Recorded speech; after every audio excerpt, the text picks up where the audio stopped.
এই এলাকার একটা মানুষ যদি বলে যে অসীম সরকারকে আমরা দেখেছি, তাহলে আমি আমার একটা কান না দুটো কান কেটে দেবো যদি কেউ বলে থাকে।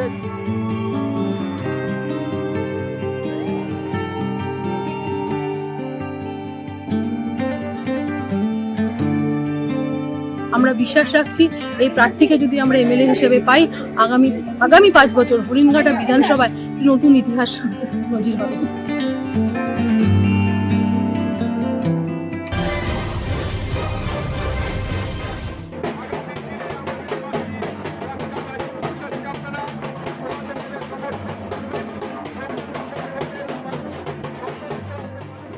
কোনো বাড়িতে চা, কোনো বাড়িতে জল চেয়ে অতি পরিচিত মানুষের মতোই জনসংযোগ করলেন হরিণঘাটা বিধানসভার তৃণমূল কংগ্রেস প্রার্থী ডাক্তার রাজীব বিশ্বাস। রবিবার হরিণঘাটা শহরের 9 থেকে 17 নং ওয়ার্ডের বাড়ি বাড়ি এবং শহরের অলিগলিতে ঢুকে জনসংযোগ ঘটালেন তৃণমূল প্রার্থী। এদিন প্রার্থীকে দেখতে বাড়ির মহিলা পুরুষরা বেরিয়ে আসেন। এলাকায় বেশ উৎসাহ দেখা যায় গ্রাম শহরে মানুষের মধ্যে, কেননা গতবারের বিজেপি বিধায়ক এবারেও প্রার্থী হয়েছেন। এই বিধানসভা এলাকায় কোনো কাজ না করায় মানুষ ক্ষুব্ধ বিজেপি প্রার্থী অসীম সরকারের ওপর। ফলে তৃণমূল প্রার্থী ডাক্তার রাজীব বিশ্বাসের ওপর মানুষ আস্থা রাখতে চাইছেন। নির্বাচন একটি প্রক্রিয়া, আমরা জানি আমাদের গণতন্ত্রের অধিকার আমরা সেই একটা দিন আমরা প্রয়োগ করি, যার মাধ্যমে আমরা নেতৃত্ব নির্ধারণ করি, যার মাধ্যমে আমরা কিভাবে সমাজে বসবাস করব, কিভাবে কতটা সুরক্ষিত থাকবো, সেই দিনটা কিন্তু আমরা নির্ধারণ করি ওই একটা ভোটের মাধ্যমে। তাই নির্বাচনকে এগিয়ে রেখে তৃণমূল কংগ্রেসের পক্ষ থেকে আমরা দিনরাত এক করে চলছি, মানুষের পাশে থাকছি। আপনারা জানেন বিগত দিনগুলোতে মানে আমাদের ইদানিং দিনগুলোতে যেভাবে এসআইআর এর নাম করে যেভাবে আমাদের হয়রানি করাচ্ছে, যেভাবে আমাদেরকে লাইনে দাঁড় করিয়ে একটা অন্তঃসত্ত্বা মা থেকে শুরু করে একটি 80 বছরের বৃদ্ধা মা, বৃদ্ধা বাবা থেকে শুরু করে প্রত্যেককে একটা হয়রানি শিকার করালো। একটা কাগজের টুকরোর মধ্যে আমাদের জীবন, আমাদের বসবাস, আমাদের অস্তিত্বকে আমাদের তুলে ধরতে হচ্ছে। যদি কাগজের টুকরো না দেখাতে পারা যায় তাহলে বলা হচ্ছে নাকি সে আমাদের বাসিন্দা না। এই লজ্জাজনক প্রহসনকে ধিক্কার জানিয়ে একটা প্রচণ্ড লড়াই আমরা লড়লাম মানুষের পাশে থাকার জন্য। এখনো পর্যন্ত আমরা লড়ে যাচ্ছি, যেভাবে আমাদেরকে দল নির্দেশ দিচ্ছে, আমাদের দিদি নির্দেশ দিচ্ছেন, সেভাবে আমরা চলছি। আগামী নির্বাচন আমরা প্রার্থী নিয়ে ঘুরছি, আমাদের একটা নতুন 7জন প্রার্থী, যেমন ডাক্তার মানুষ আমাদের আমরা উপহার পাচ্ছি। একটা এমএলএ হিসেবে আমি আশা রাখছি আমাদের রাজীব বিশ্বাস সারাদিন আমাদের সঙ্গে মানে হেঁটে চলে বেরিয়ে মানুষের বাড়িতে ঢোকা, বাজার হাট থেকে শুরু করে প্রত্যেকের এমন বড় একটা মস্ত শিডিউলের মধ্যে থেকে যেভাবে বিনামূল্যে চিকিৎসা করছে, মানুষকে পরিষেবা দিচ্ছে, আমরা বিশ্বাস রাখছি এই প্রার্থীকে যদি আমরা এমএলএ হিসেবে পাই, আগামী 5 বছর হরিণঘাটা বিধানসভায় নতুন ইতিহাস নজির হবে। ডক্টর রাজীব বিশ্বাস এখন আমাদের এই 13 নম্বর ওয়ার্ডে আসবে।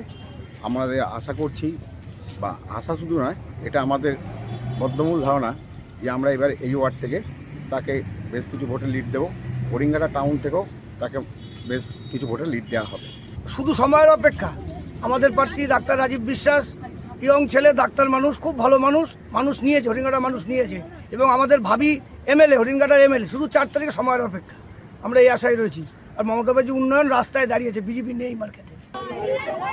আজকে আমাদের এখানে প্রার্থী আসছেন রাজীব বিশ্বাস, আমাদের মমতা ব্যানার্জির মনোনীত প্রার্থী। তার উদ্দেশ্যে আমরা আজকে এখানে সব এক জায়গায় জড়ো হয়েছি।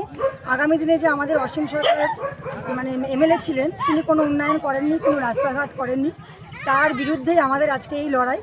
আমরা এই রাজীব বিশ্বাসকে জেতাতে চাই, তার জন্য আমাদের সব মহিলারা এখানে এক জায়গায় হয়েছি। এলাকার মানুষের সঙ্গে কথাবার্তা বললে তেমনটাই মনে হচ্ছে। সোশ্যাল মিডিয়ায় প্রার্থীর প্রচার মানুষের কাছে অনেক আগেই পৌঁছে গেছে। ফলে এবারের নবীন ও তরুণ চিকিৎসক প্রার্থীকে দেখার জন্য মানুষের মধ্যে উৎসাহ বাড়ছে। তাই তিনি যেখানেই যাচ্ছেন, প্রার্থীকে দেখার জন্য অলিগলিতে ছেলে বুড়ো মহিলারা বেরিয়ে আসেন রাস্তায়। অনেক জায়গায় পোস্টার পড়ে গেছে বিজেপি বিধায়ক কোনো কাজ করেননি বলে।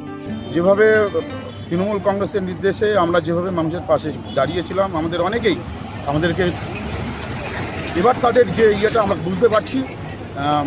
তারপরেও যিনি প্রার্থী ছিলেন আমাদের এখানে অসীম সরকার, তার থেকে অনেক সগুণ মার্জিত, শিক্ষিত এবং ডাক্তার মানুষ আমাদের হরিণঘাটায় তিনি কাজ করে গেছেন। এলাকার মানুষের সঙ্গে খুব সুন্দর ওনার একটা কমিউনিকেশন তৈরি হয়েছে।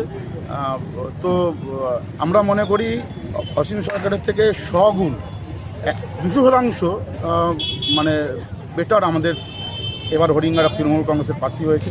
তো আমরা সত্যি আশাবাদী, আমরা আপ্লুত এবং আমরা আমাদের সর্বোচ্চ আমরা দিয়ে আমরা এবারের আমরা হরিঙ্গাটাকে আমরা মানে পাপমুক্ত করতে চাই। কারণ বিগত দিনে যিনি জয়লাভ করেছিলেন বিজেপি থেকে, তিনি তো ওই ইলেকশন প্রচারের পরের দিন থেকে টিল ডেট আজ পর্যন্ত আমরা তাকে কিন্তু এলাকার মানুষ, আমি যদি একজন সাধারণ মানুষ হয়ে যদি বলে থাকি ওনাকে দেখিনি। আপনি এখান থেকে যতদূর আমরা রাউন্ড করেছি এই এলাকার একটা মানুষ যদি বলে যে অসীম সরকারকে আমরা দেখেছি, তাহলে আমার একটা কান না দুটো কান কেটে দেবো যদি কেউ বলে থাকে যে আমরা অসীম সরকারকে দ্বিতীয়বার আমরা দেখেছি। এলাকায় যেসব উন্নয়ন হয়েছে মা মাটি মানুষের সরকারের হাত ধরেই হয়েছে বলে তৃণমূল কর্মীরা জোরদার প্রচার চালাচ্ছেন। তৃণমূলের প্রার্থী চিকিৎসা ব্যবস্থার সঙ্গে যুক্ত থাকায় এলাকায় স্বাস্থ্য ব্যবস্থার উন্নয়ন ঘটবে, এমনটাই এলাকার মানুষ মনে করছেন। বিগত 5 বছরে বিজেপি বিধায়কের কাজে মানুষের অসন্তোষ মোটেই চাপা থাকছে না। এলাকার মানুষজন এবার আর সেভাবে তাকে চাইছেন না বলেই মনে হচ্ছে। হরিণঘাটার গেরুয়া শিবির এবার দখল নিতে চলেছে তৃণমূল কংগ্রেস, এমনটাই আভাস পাওয়া যাচ্ছে এলাকায় ঘোরার সময়।